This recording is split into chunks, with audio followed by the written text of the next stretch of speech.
સુપ્રભાત વિદ્યાર્થી મિત્રો. ધોરણ 10 વિષય ગુજરાતી, પાઠ 11 જવકજ્યોત. મારું નામ માસ્ટર મોહમ્મદ હુસૈન. હવે વિદ્યાર્થી મિત્રો, તમને એક સવાલ થશે તમને કે આ જે જવકજ્યોત છે એનો અર્થ શું થાય. તો જો તમારી સ્ક્રીન પર અત્યારે એક ચિત્ર આવશે, તમે એક દીવો જોઈ શકો છો અને દીવાની જે લો છે, જે અગ્નિ છે તે આમ તેમ ઝૂમી રહી છે.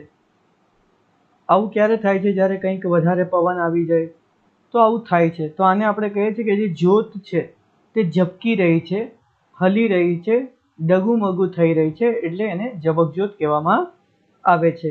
તો આ ચેપ્ટરની અંદર આપણે આવો કોઈ દીવો તો જોવાના નથી, પરંતુ એક ખૂબ જ સરસ આ જે એકાંકી છે તેની અંદર આપણે વાત જોઈશું.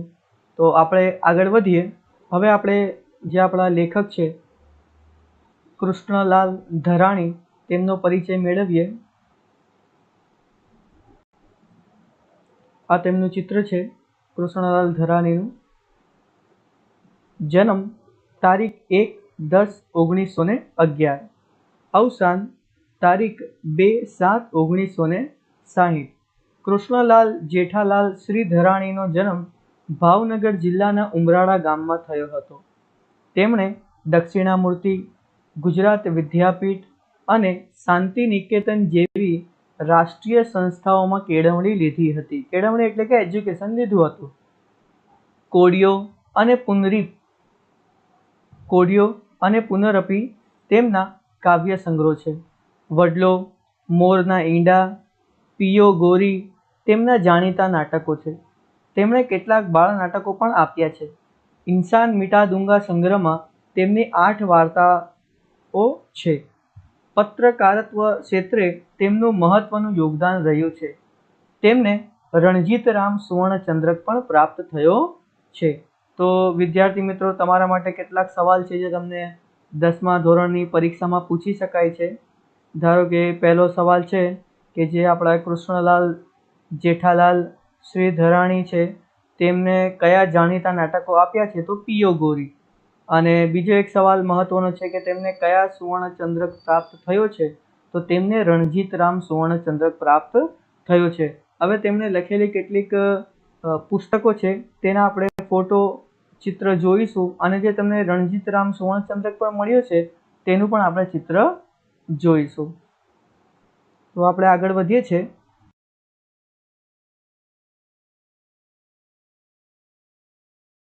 તો વિદ્યાર્થી મિત્રો, આપણે જોઈએ કે તેમણે કયા કયા પુસ્તકો લખ્યા છે અને તેનું મુખપૃષ્ઠ પુસ્તકનું કેવું છે.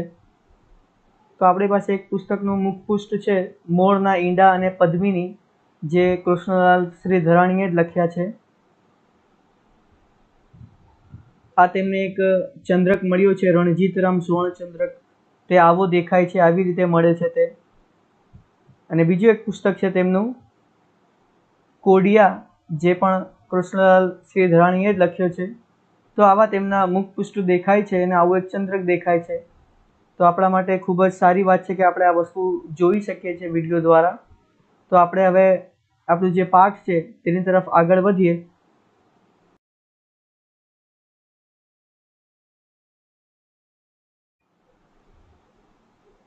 તો વિદ્યાર્થી મિત્રો, આપણે આગળ એક વિડીયો જોઈ જેમાં રાણી લક્ષ્મીબાઈનું જે પરિચય છે તે આપવામાં આવ્યો છે. અને આપણને બધાને જ ખબર છે કે તેમણે આઝાદીની લડતમાં ખૂબ જ સારી કામગીરી કરી છે અને યોગદાન આપ્યું છે. એવા ઘણા બધા જે મહાપુરુષો છે જેમણે આ આઝાદીમાં પોતાનું બલિદાન પણ આપ્યું, પોતાના પરિવારનું પણ બલિદાન આપ્યું, અને પોતાની જે ધન દોલત હતી તેનું પણ બલિદાન આપ્યું છે. તો એવી જ એક નાનકડી એકાંકી આપણી સમક્ષ છે, તો આપણે તેને આગળ વાંચીએ. પાઠ 11 જવકજ્યોત. આનો મતલબ આપણે પહેલે સમજી ચૂક્યા છે મિત્રો. જે દીવો છે તેની લો ફળફળે છે, તો તેને આપણે જે જ્યોત છે તે ઝબકી રહી છે તેવું કહી શકાય છે. તો હવે આપણે આપણા પાઠ પર આવીએ. 17મી મે 1930, અંધારી રાતના 8. જો અહીંયા તારીખ, મહિનો અને વર્ષ બતાવવામાં આવ્યું છે કે મે મહિનો છે, તેની 17મી તારીખ છે અને 1930 આ વર્ષ છે કે કયું વર્ષ ચાલે છે તો 1930. કયો મહિનો ચાલે છે તો મે મહિનો. કઈ તારીખ છે તો 17 તારીખ. જો હવે સમય પણ બતાવવામાં આવ્યો છે કે અંધારી રાતના 8, તો રાતના કેટલા વાગી રહ્યા છે? 8 વાગી રહ્યા છે. ગામદેવીના રસ્તા ઉપર આવેલા સર અમલ દેરાસરીના બંગલાનું 3જા માળનું દીવાનખાનું. જો મિત્રો અત્યારે આના પહેલા જ આપણે એક કાવ્ય ભણી ગયા છે દીવાનખાનું, તો આ શબ્દ મને તમને વધારે સમજાવવું નહીં પડે. તો તેમનો એક બંગલો છે. હવે કોનો બંગલો છે તો સર અમલ દેરાસરી. તેના બંગલાનું 3જા માળ છે, એટલે કે 3rd ફ્લોર પર છે. 3જા માળ પર શું છે તો દીવાનખાનું છે. હવે આ જે બંગલો છે તે ક્યાં આવેલો છે, કયા ગામમાં આવેલો છે તો ગામદેવી જે ગામ છે તેના રસ્તા ઉપર જ તેમનો બંગલો આવેલો છે. તો આ એક નાનકડું તેમનો જે બંગલો છે તેનો પરિચય છે, પરંતુ આગળ વધારે પરિચય આવશે દીવાનખાનાનો, કે દીવાનખાનામાં કઈ કઈ વસ્તુઓ તમને દેખાય છે. તો સૌથી પહેલી વસ્તુ છે કાચનો ઝુમ્મર, વચ્ચે વીજળીના દીવા બળે છે. જો તમારી સમક્ષ એક ઝુમ્મર દેખાશે કાચનો, અને તે વીજળીના દીવા એટલે કે તેના અંદર કંઈક લાઇટિંગ જેવું થતું હશે અને જેનાથી તે રાત્રે થોડોક પ્રકાશ આપતો હશે. ઉત્તર અને દક્ષિણની દિવાલોમાં બાજુના ઓરડામાં જવાના સામસામે બારણા છે, એટલે કે એક જ રૂમ છે દીવાનખાનું. તેની લેફ્ટ સાઈડ પણ અને રાઈટ સાઈડ પણ બંને દિશામાં સામસામે એટલે કે એક્ઝેક્ટ સામે જ દરવાજાઓ છે જે બીજા રૂમમાં જવા માટે છે. પૂર્વ તરફ અગાસીમાં જવાની ચાલ છે. પૂર્વ તરફ એટલે કે જે પૂર્વ દિશા છે ત્યાં અગાસી છે, એટલે કે એક નાનકડી તમે બાલ્કની પણ કહી શકો છો, અથવા તો તમારો જે ઢાબુ હોય તે પણ કહી શકો છો. જવાની ચાલ છે. ચાલ છે એટલે કે રસ્તો છે. અને બગીચામાં ઉતરવાની સીડી પણ છે, અને પછી ત્યાંથી તમે બગીચામાં પણ ઉતરી શકો છો. તેના માટે એક દાદર કે સીડી મૂકવામાં આવી છે. પશ્ચિમનો ઝરૂખો રસ્તા ઉપર પડે છે. જો ઝરૂખાનું આપણે ચિત્ર જોઈએ તો આવું કંઈક દેખાય છે. તો પશ્ચિમ દિશામાં એક ઝરૂખો છે જે રસ્તા પર પડે છે. પડે છે એટલે કે પડતો નથી, પરંતુ તેનું જે મુખ છે તે ત્યાં છે. તમે ત્યાંથી પશ્ચિમ દિશામાં જોઈ શકો છો. ત્યાં રસ્તો દેખાય છે પશ્ચિમ દિશા પરથી, ઝરૂખા પરથી. તો આવી રીતે તેનું વર્ણન છે. જો આગળ પણ છે વર્ણન, તો આપણે આગળ જઈએ.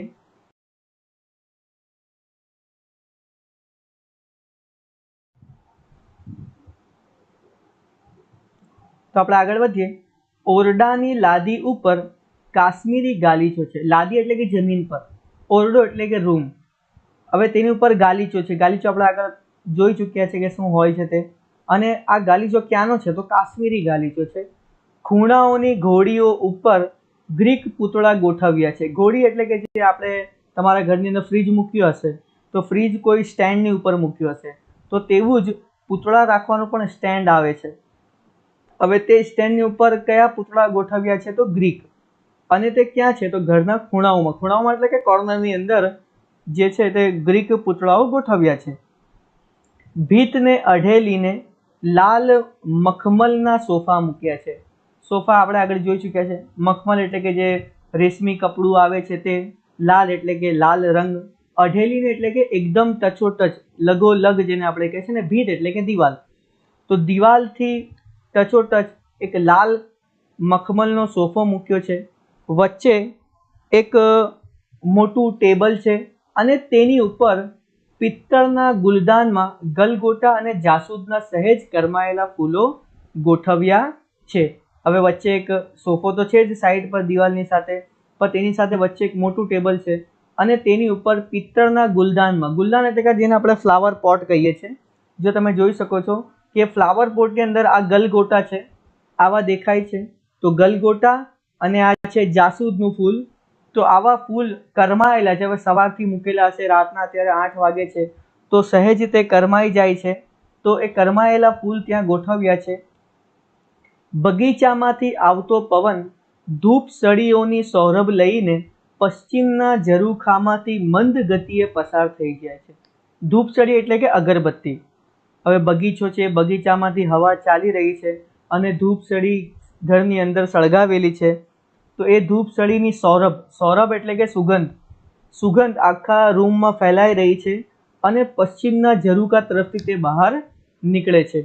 દિવાલો ઉપર ગવર્નર અને વાઇસરોયની છબીઓ છે, એટલે કે જે દિવાલ છે તેની ઉપર અલગ અલગ ગવર્નર અને વાઇસરોયની છબીઓ હશે. હવે આ અંગ્રેજોના સમયનું અંદર સમય દર્શાવ્યો છે, તો હોઈ શકે છે ત્યાં હોય વાઇસરોય અને ગવર્નરની છબીઓ. પશ્ચિમની દિવાલમાં ઊંચે મહારાણી વિક્ટોરિયાનો જબ્બો ઉપાડીને ચાલતા રાજાઓનું તૈલી ચિત્ર છે. જો હવે આપણે અહીંયા મહારાણી વિક્ટોરિયા કેવી દેખાતી હતી તેનું એક ચિત્ર આપણી સમક્ષ આવશે. આવું કંઈક તેમનું દેખાવ હતો અને મોટો જબ્બો એટલે કે તેમણે કપડાં પહેર્યા હતા તેનો જબ્બો જે બીજા રાજાઓ છે તે પાછળથી ઉઠાવીને ચાલતા હોય એવું એક ચિત્ર, તેલ ચિત્ર એટલે કે ઓઇલ પેઇન્ટિંગ જેને આપણે કહીએ છીએ, તેવી પેઇન્ટિંગ જે પશ્ચિમની દિવાલ છે તેમાં ખૂબ જ ઊંચે લગાવેલી હતી. એનેથી ઘણે નીચે સોનાની ફ્રેમમાં મઢેલો નાઇટ હુડનો ઇલકાબ ખત વીજળીના પ્રકાશમાં ચળકે છે. હવે પહેલાં આપણે કેટલાક શબ્દો સમજી લઈએ. ઇલકાબ ખત એટલે કે જ્યારે તમે કોઈક સારું કામ કરો તો જે ગવર્મેન્ટ હોય છે, સરકાર હોય છે, તે તમને કોઈક ને કોઈક એવોર્ડ આપે છે.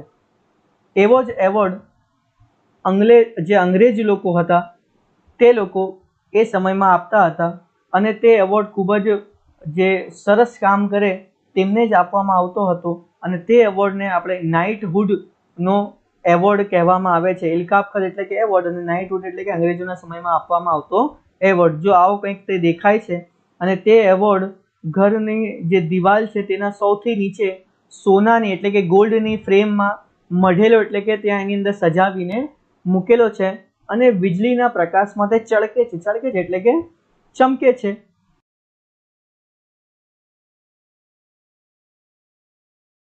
તો આપણે આગળ વધીએ અને જોઈએ કે આગળ શું છે પાઠમાં.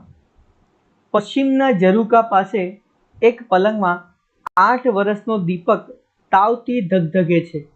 જે 8 વર્ષનો દીપક છે આ આપણો જે એકાંકી છે તેનું મેઇન કેરેક્ટર છે, મુખ્ય પાત્ર છે. પશ્ચિમના ઝરૂકા, આપણે ઝરૂકો જોયા આગળ કેવો દેખાય છે, તેની પાસે જ એક પલંગ છે અને તેની અંદર 8 વર્ષનો જે દીપક છે તે સૂઈ રહ્યો છે, પરંતુ તેને તાવ આવી રહ્યો છે અને તેનું શરીર ધગધગે છે એટલે કે ખૂબ જ ગરમ થઈ ગયું છે. એના માથા ઉપર અડધા કપાળને ઢાંકી દેતો સફેદ પાટો બાંધ્યો છે. કપાળ એટલે કે માથું, અડધું એટલે કે અડધું. હવે માથા ઉપર જ્યારે આપણે કોઈ જગ્યા પર ઠોકાઈ જઈએ તો આપણા માથામાંથી થોડુંક લોહી નીકળે છે, તો ડૉક્ટર તેને રોકવા માટે વ્હાઇટ કલરનો પટ્ટો બાંધે છે. તો એવો જ સફેદ પાટો આજે આપણો દીપક છે તેના માથામાં બાંધ્યો છે. પાટામાં લોહીના ડાઘ છે. હવે લોહી વહેતું હશે તો જે વ્હાઇટ કલરનો પટ્ટો છે જ્યાંથી લોહી નીકળે છે ત્યાં લાલ કલર થઈ ગયો છે એટલે લાલ લોહીના ડાઘ દેખાય છે. વચલા ઉઘાડા ભાગમાંથી અને કાનની આસપાસથી એના લાંબા સોનેરી વાળની લટો ડોક્યા કરે છે. વચલા એટલે કે જે વચ્ચેનો ભાગ વચી ગયો છે તે, અને કાનની પાછળનો જે ભાગ છે ત્યાંથી તેના લાંબા લાંબા વાળ છે, સોનેરી રંગના છે, તે ડોક્યા કરે છે એટલે કે બહાર નીકળીને જોઈ રહ્યા હોય તેવું લાગે છે. દીપકની માતા મેના દીપકના ઓશિકા પાસે દીપકના બીડાયેલા પોપચા સામે તાકતી નીચી દ્રષ્ટિએ અને મલાન વદને બેઠી છે. જો હવે સમજો કે દીપકની જે માતા છે તેનું નામ છે મેના. દીપકના ઓશિકા પાસે, ઓશિકા એટલે કે તકિયા પાસે, દીપકના બીડાયેલા એટલે કે બંધ, અને પોપચા એટલે કે જે આપણી આંખોની પલક હોય છે તે જે આંખો બંધ છે પોતાના છોકરાની તેને નીચી દ્રષ્ટિએ તાકતી રહે છે. અને મલાન વદને, વદન એટલે કે શરીર, મલાન એટલે કે દુઃખી, એટલે કે દુઃખી શરીરે તે ત્યાં બેઠી છે કારણ કે તેના દીકરાને વાગી ગયું છે. હવે કેવી રીતે વાગ્યું તે આપણે આગળ જોઈશું. દીપકની 9 વર્ષની બહેન ઉર્મી ઓશિકાની બીજી બાજુએ લપાઈને ઊભી છે. હવે તેની બહેન પણ તે જ રૂમમાં હાજર છે. તેનું નામ ઉર્મી છે, તે 9 વર્ષની છે અને તે પણ ઓશિકાની બીજી બાજુએ લપાઈને એટલે કે છુપાઈને ઊભી છે અને ભાઈના મોઢા તરફ એકી ટસે જોઈ રહી છે. તેનો જે ભાઈ છે દીપક તેના મોઢા તરફ એકી ટસે એટલે કે એક ધારું, એક સળંગ તે જોયા જ કરે છે.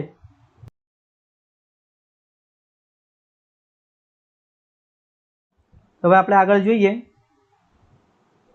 આસપાસ ખુરશીઓ ઉપર દીપકના પિતા અમલ દેરાસરી, ડૉક્ટર, પોલીસ ઉપરી નંદરાય અને અન્ય લોકો વ્યાકુળ ચિત્તે બેઠા છે. વ્યાકુળ એટલે કે થોડુંક ટેન્શનમાં છે તે લોકો કે અત્યારે શું થશે.